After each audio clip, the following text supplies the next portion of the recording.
Assalamualaikum warahmatullahi wabarakatuh. Bagaimana kabarnya hari ini anak-anak? Mudah-mudahan selalu diberi kesehatan oleh Allah Subhanahu wa taala.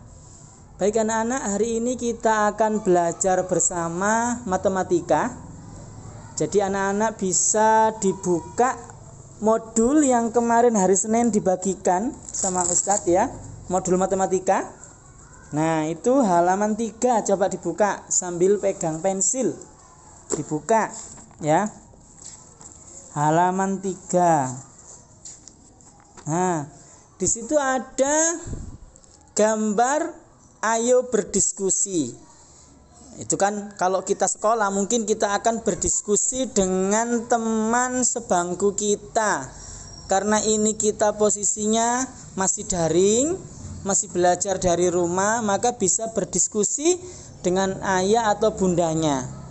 Kemarin kita sudah menyimak videonya Ustadz tentang segi banyak ya. Segi banyak itu bangun tertutup yang dibatasi oleh garis lurus. Jadi misalnya ini ya, ini kan atas ini yang pertama ini.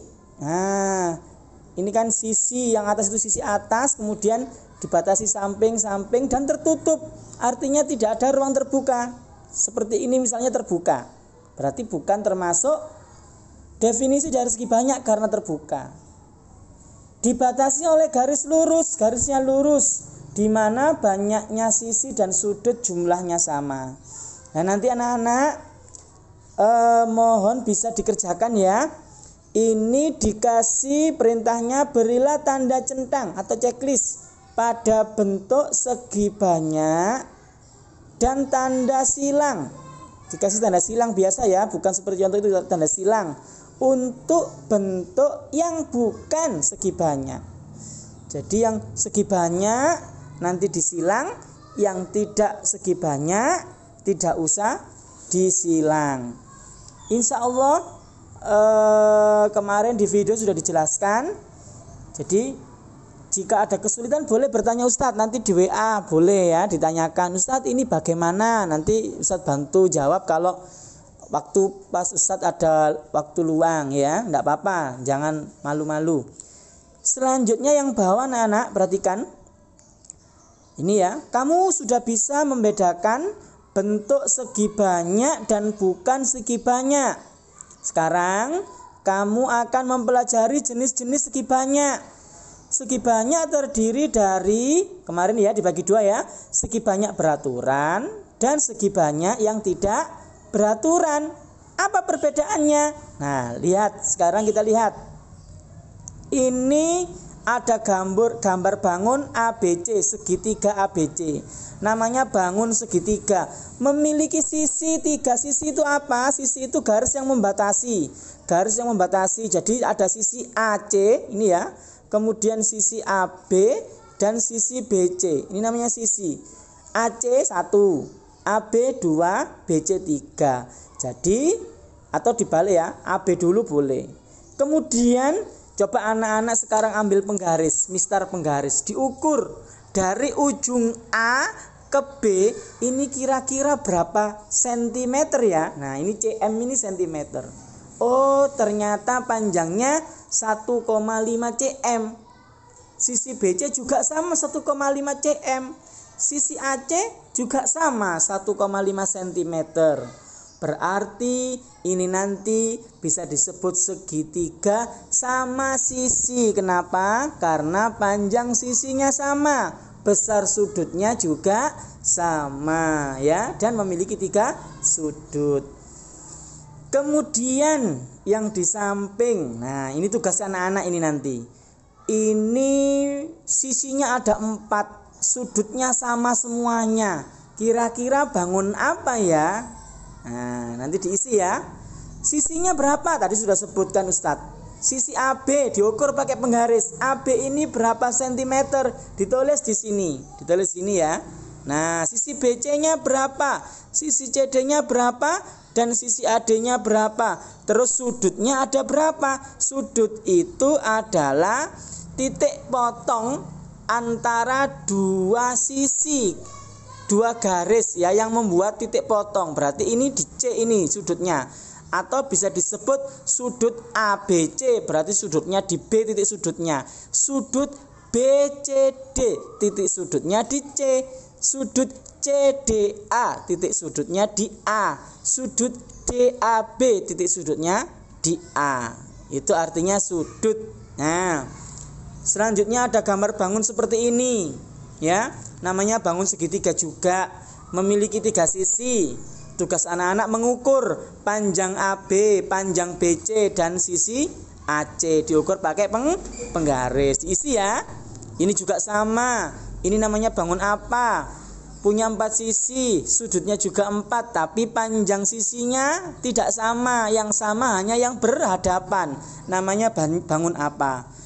Ini nanti dikerjakan langsung di modulnya itu ya. Kemudian sekarang kita ke halaman 4. Coba kita Ustadz buka halaman 4. Nah, halaman 4 juga masih sama.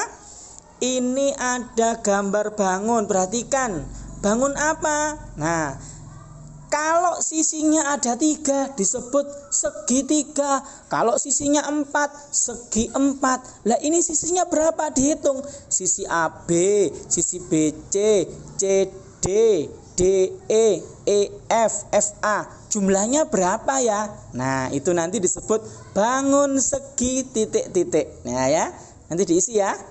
Sisinya berapa? Dihitung. Sisi AB berapa senti? Nah, diukur pakai penggaris, betul. Kemudian diisi ya. Ini sudutnya ada berapa yang bertemunya antara 2 garis ini ya, dihitung.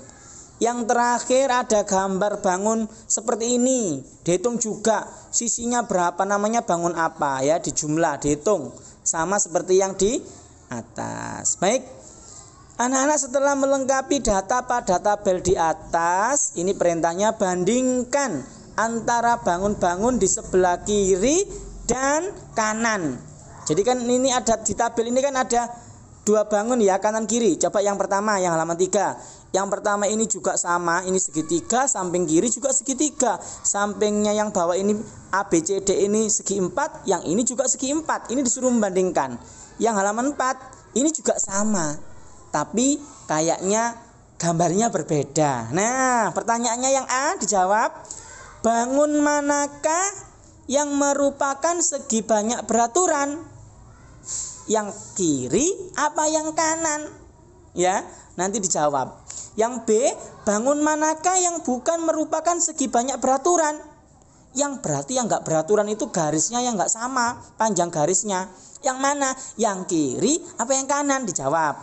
Yang C, buatlah kesimpulan dan jelaskan alasanmu di depan kelas. Berarti ini enggak di depan kelas karena masih daring. Kesimpulannya apa? Oh, berarti segi banyak beraturan adalah titik-titik, segi banyak tidak beraturan adalah titik-titik ya. Nanti ditulis saja di modul, dikerjakan. Baik. Kemudian ini kegiatan berbasis proyek ya. Jadi hari ini sampai halaman 4 saja. Kegiatan ini bertujuan menguji kemampuan, pengetahuan, dan keterampilan mendorong daya kreativitasmu. Kerjakan dengan temanmu atau ya dikerjakan sendiri boleh atau dibantu orang tua ya. Kalau sekarang ya, ketika mengakses internet, ini anak-anak coba disuruh mencari di internet. Pertama, carilah 15 gambar yang merupakan segi banyak dari koran, majalah ataupun internet. Jadi kalau memang tidak di internet boleh di koran atau majalah. Yang kedua, gunting dengan rapi, kemudian tempelkan bangun-bangun yang kamu peroleh sehingga membentuk sebuah bangun datar. Ya. Jadi kemudian masing-masing bangun-bangun terdiri dari 3 sampai 5 potongan bangun, ya. Digabung. Jadi misalnya ketemu segitiga sama segi 4 sama segi 6 digabung jadi 1. Ditempel. Kemudian tentukan bentuk bangun baru yang terbentuk. Apakah bangun segi banyak beraturan atau tidak beraturan? Setelah digabung ini menjadi segi banyak beraturan apa tidak ya? Nah itu ya. Kemudian serahkan tugasmu pada gurumu ketika sudah selesai. Jadi nanti ditempelnya ini di buku tulis matematika. Setelah selesai nanti difoto dan dikirim ke wali kelas masing-masing. Kalau 4A berarti ke Ustadz, 4B ke Ustadz Halili. Demikian tugas untuk hari ini. Mudah-mudahan anak-anak diberi kemudahan. Dan jangan lupa jika ada kesulitan bisa langsung tanya ya. Demikian, mudah-mudahan selalu diberi kesehatan. Wassalamualaikum warahmatullahi wabarakatuh.